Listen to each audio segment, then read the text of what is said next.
Hi, this is Charting Man Dan of TheChartGuys.com, home of technical analysis education. Click the link for a free week trial, no credit card required, and gain access to our multiple live broadcasts daily, community chat room, educational videos, nightly watch lists, and more. Invest in your education and future and join the community today.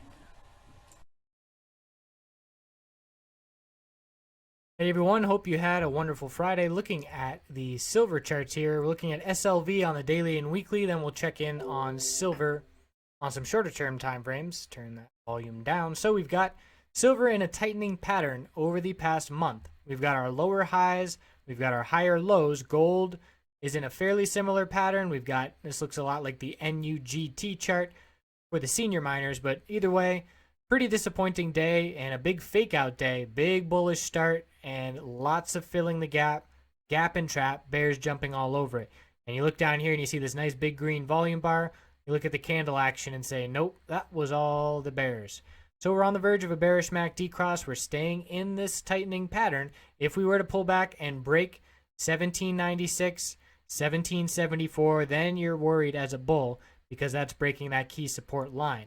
So the weekly time frame, there's been some fake outs. This 200-week moving average, we're clearly grinding against that resistance for the past 2.5, 3 months. We have closed over it a couple times, but the bulls really want to gain confidence when you close over a moving average and then you back test it and hold that level as support. That really gains the confidence. And here's an example. There's a 10-day moving average. We close above it, trade up a little bit, pull back. The low of the day bounces right off that 10-day moving average and explodes to the upside. So here we closed above it. And then the back test of the support, it was a very bearish week. Couldn't hold it. Rejection, rejection, rejection. Closed above it last week. Couldn't hold the back test. So this middle Bollinger Band is creeping up. And the range is tightening between the middle Bollinger Band of 1783 and the 200-week moving average of 1851. So we need to see a clear break. Really what we want to see is looking at the price action, the clear lower highs on the weekly. That's what needs to break for the bulls to really show up. So looking at the shorter term time frames, there's this brutal fake out where we go back and we see such a clear downtrend of lower highs and lower lows on the hourly. And then we start to build a base in the low 19s. Now we get some higher highs, pull back and establish that base of support again, really strong in the low 19s. Big, huge breakout to start today. Now we knew we were overbought. The RSI is in the low 80s on the hourly. We're due for some pullback. The bulls always want to see it to be short-term bullish consolidation.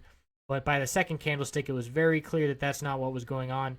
It was a big dump, and we gave back all of those gains. Big turnaround, still holding the support, so the bulls do have that in their favor, but certainly a disappointing day not holding on to any of those big bull gains to start. So looking at it at a different perspective on the 4-hour chart, big, ugly, bearish candlestick, and clear support level being built. We can draw a couple uptrend lines here from the higher low patterns, and you hit the low. I use the real bodies of the candlesticks.